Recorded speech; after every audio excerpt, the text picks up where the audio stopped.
Everyone says how horrible it will be to renovate or build your house.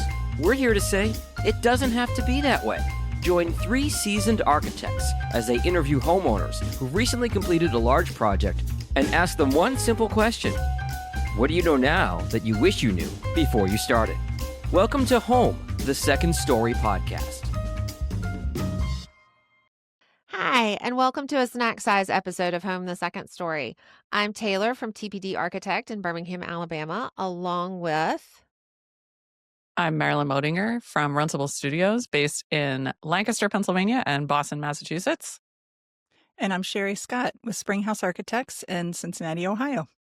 All right, ladies, let's dive in. I think one of the things we wanted to do, having capped off a year... Is it a full year or most of the year of podcasts? Half a year. 6 months. We started in July. But it's like the end of the calendar year. It's the end of the calendar year. Yeah, forgive me. This year has That counts for something. been a blur. I think it does too.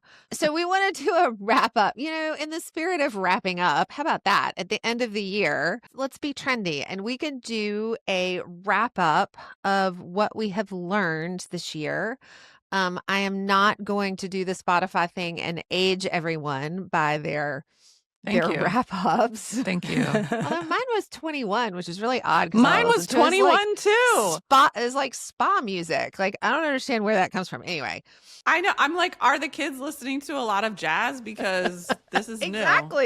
Exactly. And 90s hip hop? Okay. Yeah. Uh-huh. Anyway. I got 21. All my husband got like way older than himself. It's because he listens to like depressing singer-songwriters. Anyway, okay, totally beside the point. But what we want to do is do a quick wrap up and talk about what we've learned so far from our guests this year.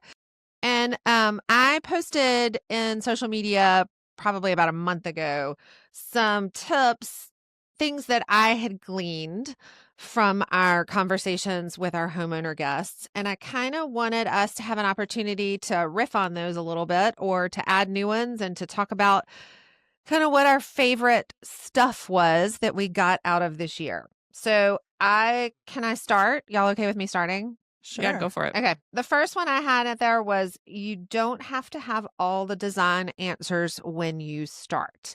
I want to clarify this. This probably is a good point of clarification. Design answers when you start the process. You should have design answers when you start construction. Yes. So let's clarify that timeline just a smidge. But you don't need to walk, and Marilyn has said this very well over and over again. Like, you don't have to walk into your architect's office or generally your architect's office or your designer's office and like know everything, have it all laid out, have it put out on graph paper. We want to understand your ideas and your goals and your budget, but the design part is on us. Thoughts?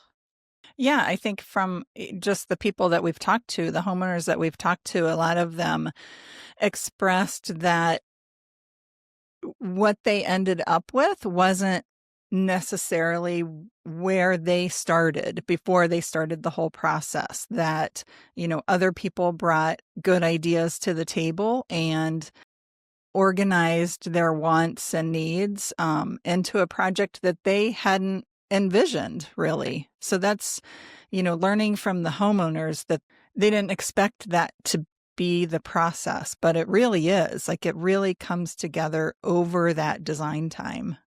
Yeah, I think, one thing that we did not hear from our homeowners and the people we interviewed this whole year was, I knew what I wanted, and I just needed someone to draw it up, and I didn't want anything else. No one said that. That's true. Nobody No. said that, because they understand that if they come in and they're working with a design professional and they say that, they're missing out on all of this great creativity. And the project, even if the opposite were true, even if I just drew it by myself and didn't take input from the homeowner, it wouldn't be good. The good part is the homeowner plus the design professional coming together and doing something that neither one could do on their own. It's that combination.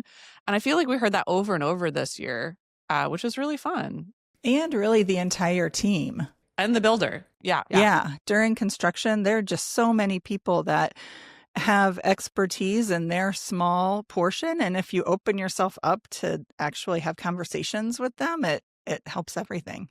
Absolutely. One of the things I think, Marilyn, you brought up, and I can't remember with which guest it was, but one of our guests noted that there was an opportunity that happened during demo. I can't remember.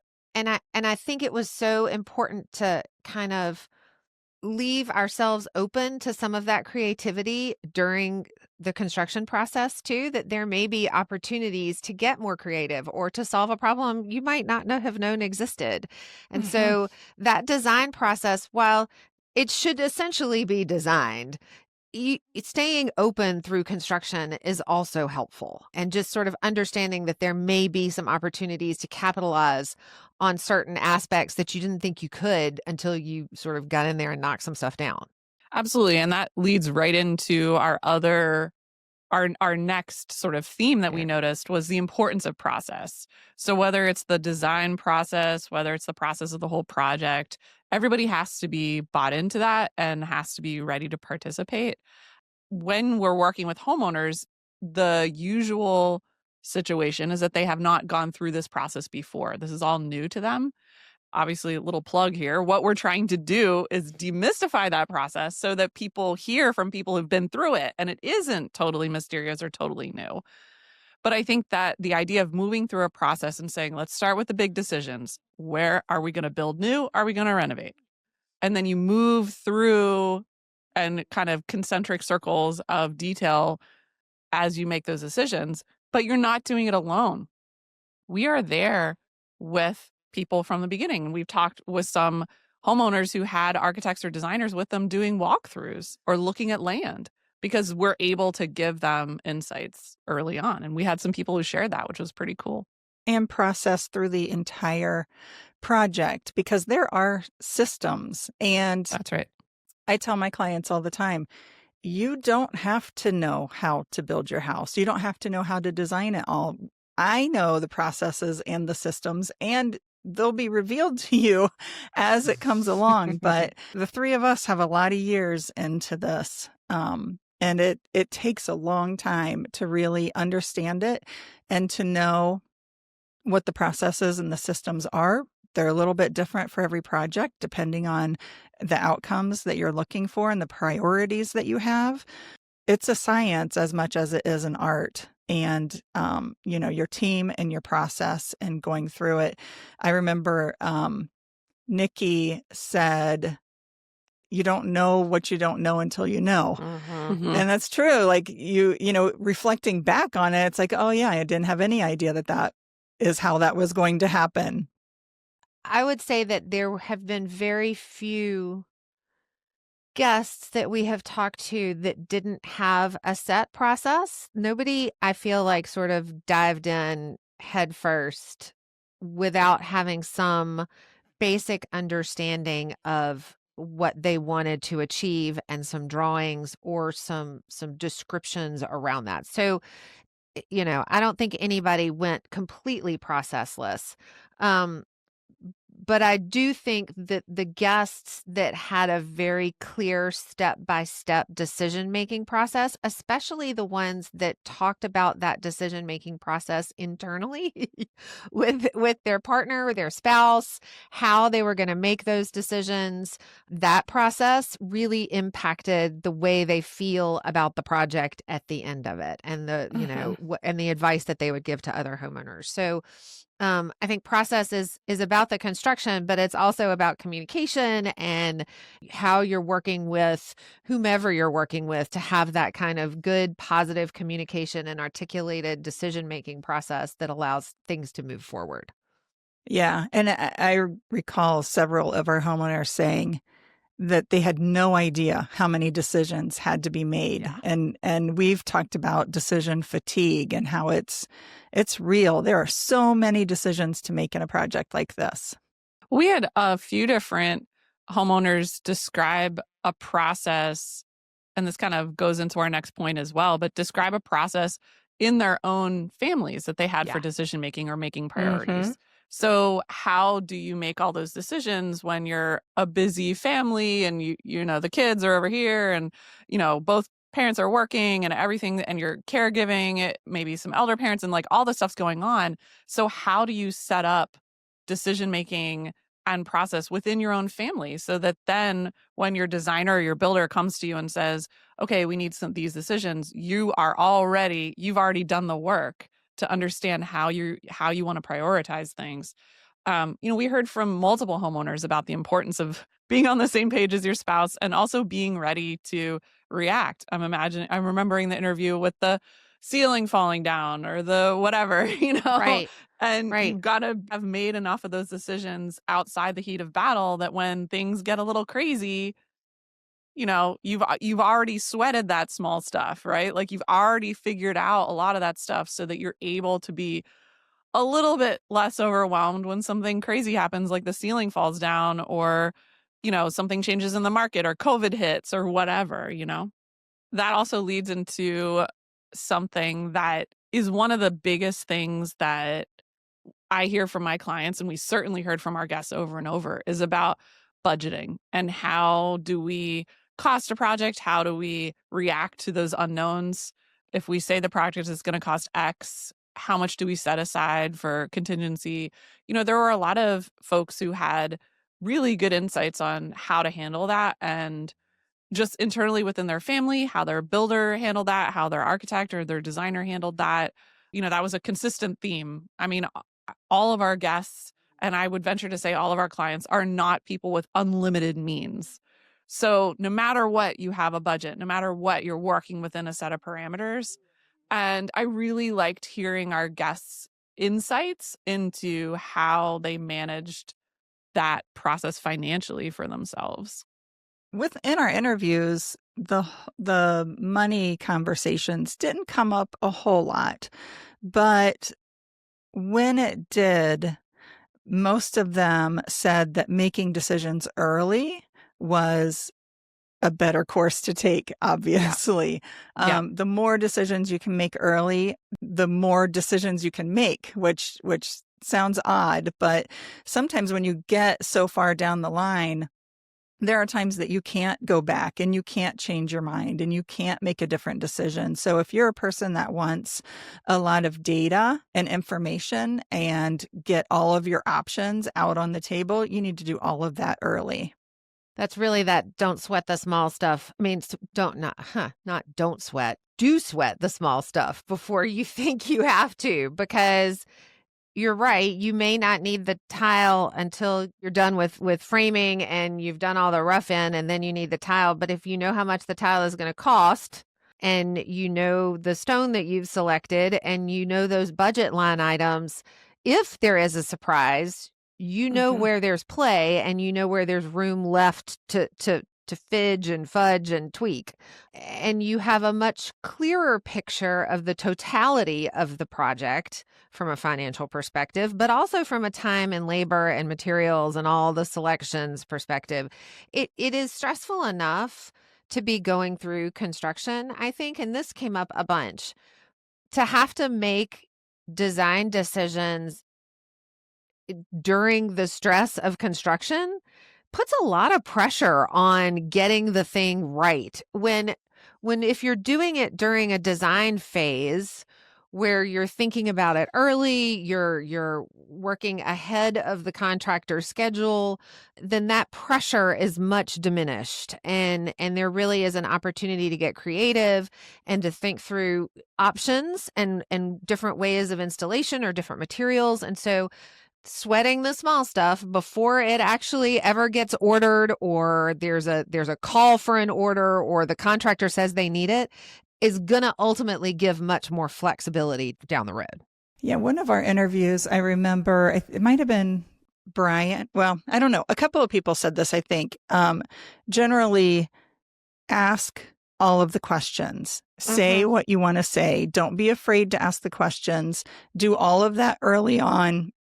Ask the hard questions early on. And that's not always the small stuff, but it's all of it. Ask the questions, speak up, because at some point you will end up speaking up. And if it's 9 months into a 1-year build, then everyone's going to be shocked and say, well, why didn't you tell us this? Right. But if you just address all of the hard things that I'm just saying, don't bury it. Don't bury it. Trust your team, ask the questions, say what you want.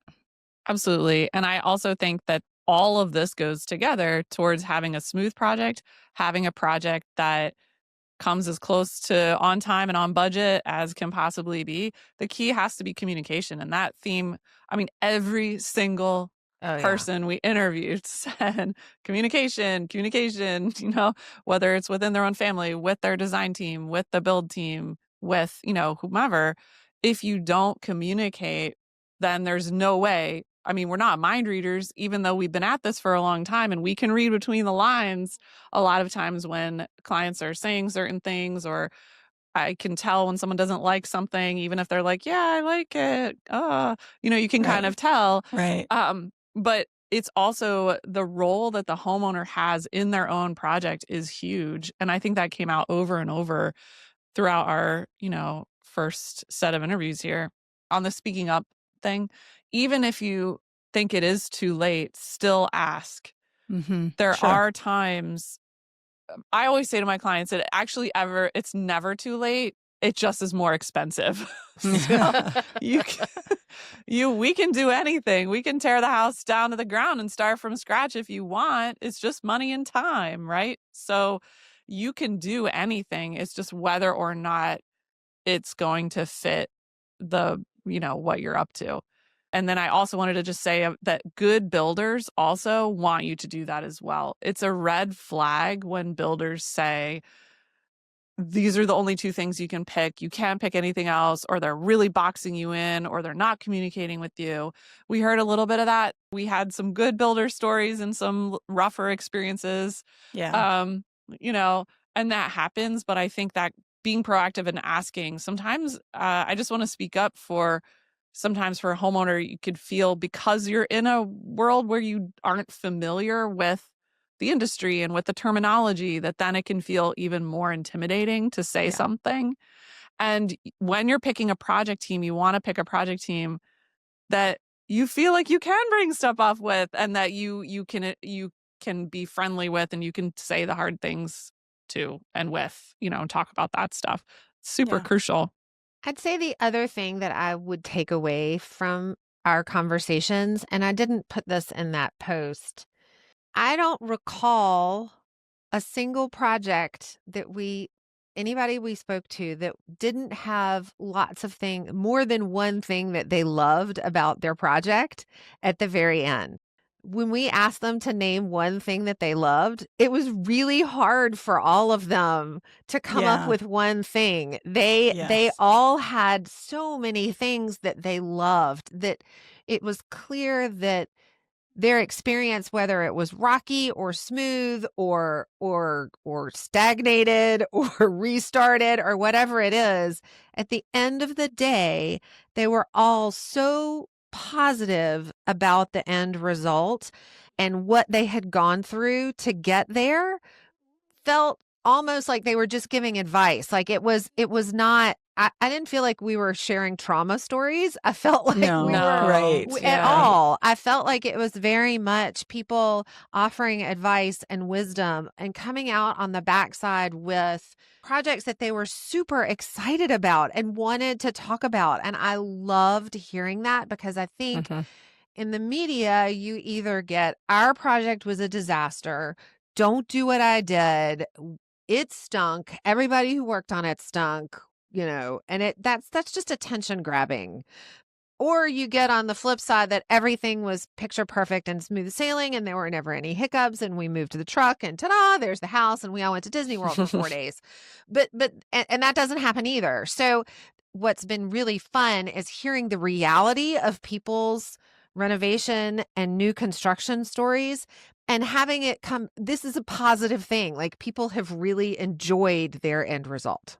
Yeah, I agree. That has been my favorite part to think back, because I was thinking back on the interviews that we did. And when I was looking through the list, that was one of the things I remembered the most, is that that moment at the end when they would kind of pause and think, and you could tell they're just going through a list in their head, like, do I love the sunshine, or do I love pulling up to the house? And that's why we do this, right? And that's why we talk to these people. And the other thing about it not being, all roses or all disaster, I think is important that we try to talk to homeowners that are at least a year out from the project.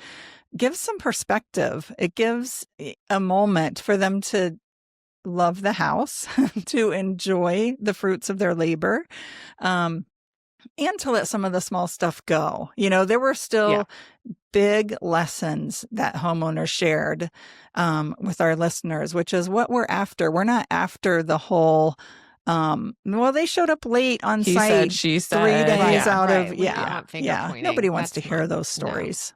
So the perspective our homeowners have has surprised me how introspective they are about the entire process. It's been good.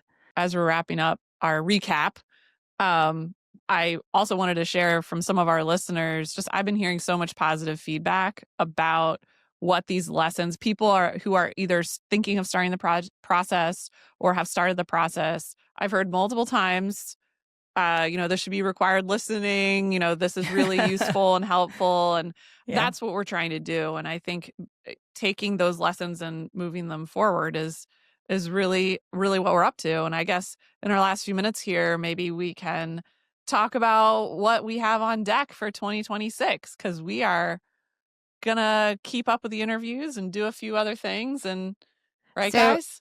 Yeah. So we are really excited because we are going to be going to Orlando, not to go see Mickey, but to go see sinks and appliances, refrigerators and appliances and toilets and shower heads and floor trusses, all trusses. of the fun. Fireplaces, lighting, you name it. We are going to be attending the Builders Show, and it's the Kitchen and Bath and Industry Show, I think, is KBIS, and then the National Association of Home Builders also has the International Building Show, IBS, which they really should change that name anyway. It's terrible in Orlando. It's just awful. And we are working on figuring out how to do some of our podcasting from the show so that we can get y'all in a little behind the scenes action to see how the sausage gets made at some of these shows, to understand where your designers are getting their inspiration and learning about new products and stuff like that. So we're really excited. That should be fun. Well, and I'll go out on a limb and say that if any of our listeners want to hang out and or want to jump into a quick segment, you should let us know, because we'll be there. We'll be ready to hang out. And also, we're working too. We're learning about all this stuff that's there, and excited to learn all that. And we get to hang out with each other and that's maybe right, have a drink in person. or something. Yes, a dinner and drinks, not in or a square on a something. box. That's right. That's right. So that's coming up, and lots of interviews. We've already got a bunch recorded for the first part of the year. So got some really great conversations that are going to come out. And, but yeah, I would love, and I just said, because we hadn't talked about this specifically, but feedback from our listeners, thoughts, ideas, what you'd like to see more of, what you'd like to see less of. I don't know. Yeah. But we're here to continue to be a resource and bring you the wisdom of homeowners who have done it firsthand. And we're really excited to continue building that out for everybody.